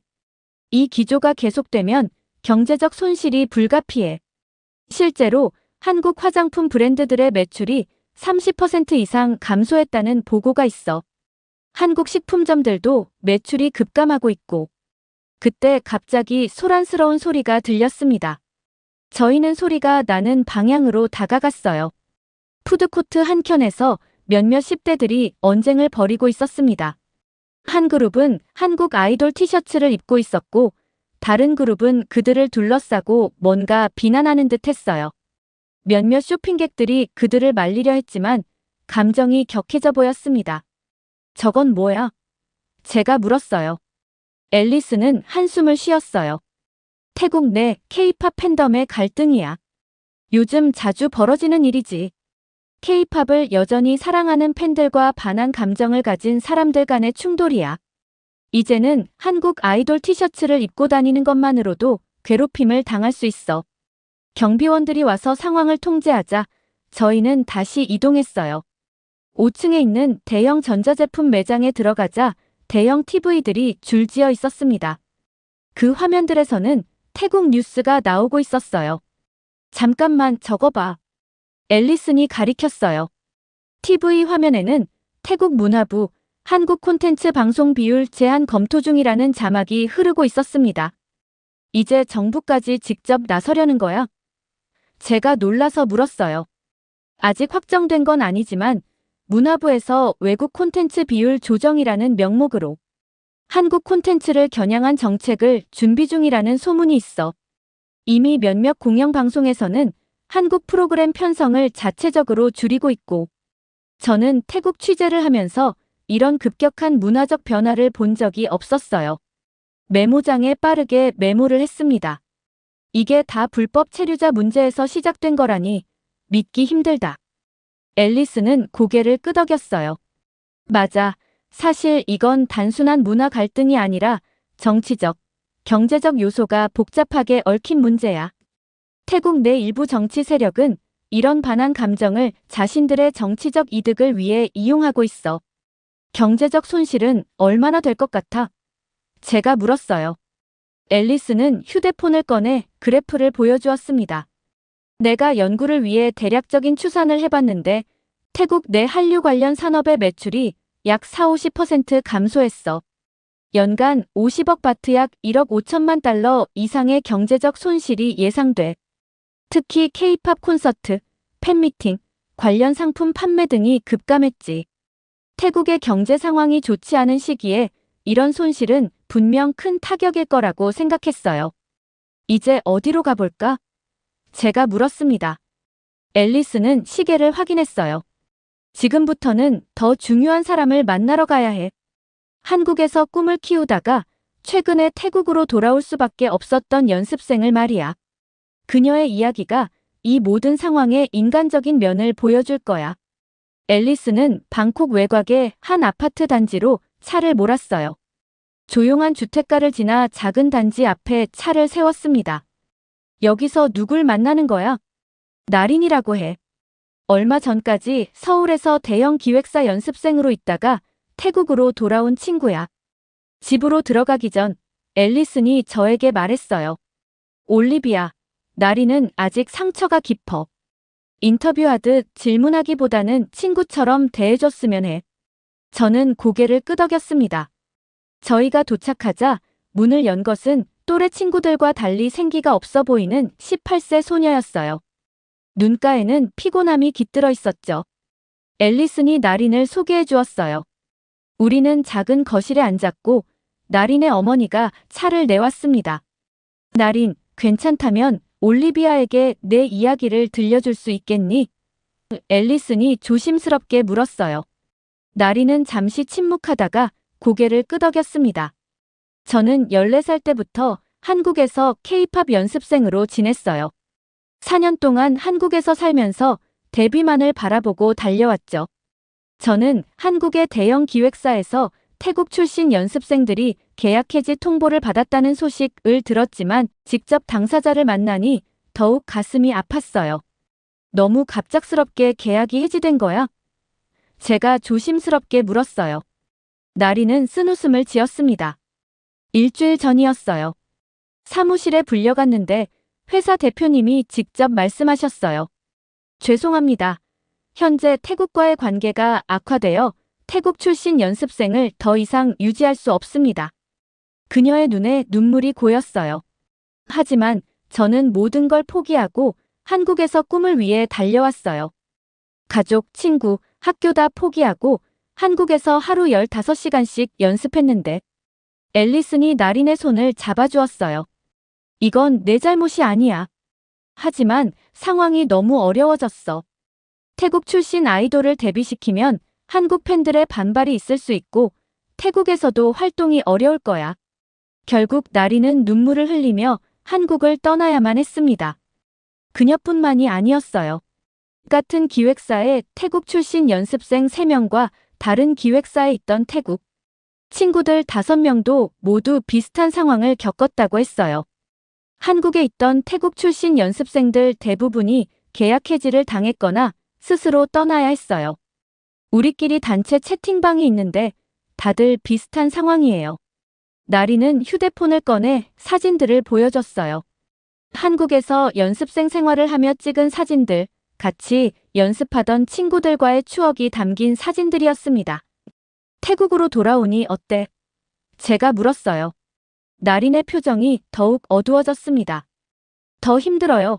한국에서 쫓겨났다는 사실이 알려지자 학교 친구들이나 이웃들이 이상한 시선으로 봐요. 일부는 배신자라고 부르기도 해요. K-팝에 빠져 태국을 버리더니 이제 와서 돌아왔냐는 식으로요. 나린의 어머니가 말을 이어받았어요. SNS에서는 더 심해요. 한국에서 버림받은 태국 연습생들이라는 해시태그가 유행하고 있어요. 우리 아이들을 조롱하는 댓글들이 너무 많아요. 앨리슨이 한숨을 쉬었어요. 태국 내에서도 따돌림을 당하거나 환영받지 못하는 상황이 많아요. 이 아이들은 양쪽에서 다 상처를 받고 있는 거죠. 지금은 어떻게 지내고 있어? 제가 나린에게 물었어요. 매일 연습실을 찾아다니고 있어요. 태국 기획사에 들어가려고요. 하지만 쉽지 않아요. 한국에서 연습생이었다는 이력이 오히려 독이 되고 있어요. 나린은 자신의 노트북을 열어 유튜브 채널을 보여줬어요. 그래서 요즘은 유튜브에 댄스 커버 영상을 올리고 있어요. 하지만 여기서도 악성 댓글이 많아요. 한국 노래만 부르지 말고 태국 노래를 불러라. 한국으로 돌아가라. 그녀의 채널에는 얼마 전까지만 해도 수천 명의 구독자가 있었지만 최근에는 구독자가 급감했다고 해요. 일부 친구들은 다른 나라로 떠나려고 준비 중이에요. 일본이나 베트남, 필리핀 같은 곳으로요. 거기서 다시 K-팝 스타일의 가수를 목표로 하는 친구들도 있어요. 하지만 한국처럼 체계적인 시스템이 없어서 쉽지 않아요. 게다가 한국에서 버림받은 연습생이라는 꼬리표가 따라다니니 더 어렵죠. 나린의 방으로 이동하자 벽에는 여전히 K-팝 아이돌 포스터가 붙어 있었어요. 방 한편에는 작은 연습 공간이 마련되어 있었고 거울 앞에서 매일 춤을 연습한다고 했습니다. 제 꿈을 포기하고 싶지 않아요. 비록 태국에서 K-팝을 좋아한다는 이유로 비난받더라도 제가 좋아하는 음악과 춤을 계속할 거예요. 하지만 그녀의 말과 달리 눈빛에는 불안과 두려움이 깃들어 있었어요. 4년간의 노력이 한순간에 물거품이 된 상황에서 앞으로의 길이 보이지 않는 듯 했습니다. 나린의 집을 나온 저는 앨리슨과 함께 차로 돌아왔어요. 저는 그녀의 이야기에 마음이 무거웠습니다. 앨리슨, 나린 같은 연습생들의 이야기가 태국 사회에 알려지고 있어. 앨리슨은 고개를 끄덕이며 말했어요. 최근 태국 언론에서 이 문제를 다루기 시작했어. 특히 대형 기획사들이 태국 출신 연습생들을 대거 계약 해지했다는 뉴스가 큰 화제가 됐지. 태국 대중들 사이에서도 다양한 반응이 나오고 있어. 앨리스는 태블릿을 켜서 태국 뉴스 사이트와 SNS 반응들을 보여줬어요. 태국 네티즌들의 반응은 극명하게 나뉘어 있었습니다. 우리가 한류를 보이콧한다고 해서 태국 가수들까지 피해를 봐야 해. 태국 연습생들은 무슨 죄야? 이런 정책은 너무 어리석다. 결국 K-팝 산업이 태국을 버린 거야. 우리도 이제 다른 길을 찾아야 한다. 일부 태국 국민들은 정부의 한류 퇴출 정책이 오히려 자국의 인재들에게 피해를 주고 있다고 비판하고 있었어요. 하지만 또 다른 쪽에서는 이제 태국 고유의 문화 산업을 발전시킬 기회라며 환영하는 목소리도 있었죠. 이 갈등으로 태국 경제는 얼마나 피해를 보고 있어? 제가 물었어요. 앨리스는 심각한 표정으로 설명했습니다. 생각보다 훨씬 심각해. 한국 기업들이 태국 투자를 줄이고 있고 관광객도 크게 감소했어. 특히 K-팝 행사나 한류 콘서트를 보러 오던 아시아 전역의 관광객들이 급감했지. 호텔, 식당, 쇼핑몰들이 직격탄을 맞고 있어.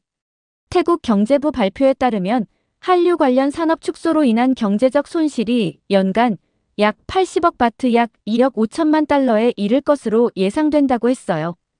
태국 내 한국 기업들의 투자 철회와 한류 관광객 감소가 주요 원인이었죠. 더 심각한 건 장기적 영향이야.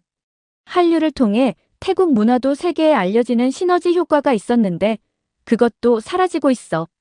취재를 마치고 방콕을 떠나기 전 앨리스는 말했어요.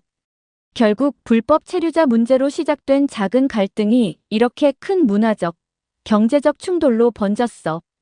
태국은 한국을 버림으로써 자국 경제와 젊은이들의 꿈에 심각한 타격을 입혔어.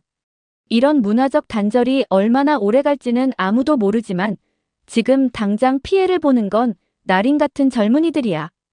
비행기 안에서 취재 노트를 정리하며 저는 한 가지 명확한 결론을 내렸습니다. 정치적 갈등이 문화와 경제를 훼손할 때 가장 큰 피해자는 항상 꿈을 품은 젊은이들이라는 사실이었습니다. 이렇게 한국의 K-문화가 사라지자 태국에 생기는 경제적 타격을 다룬 사연 어떻게 들으셨나요? 한국의 문화 자체가 한 나라의 경제력을 흔들 만큼 영향력 있다는 사실에 놀랐고 일부 정치인들은 이로 인해 이득을 얻기 위한 행동이라는 사실이 충격적이었습니다. 여러분들의 의견은 어떠신가요? 다양한 의견을 댓글을 통해 공유해주세요. 긴 영상 시청해주셔서 감사드리고 구독과 좋아요 부탁드립니다.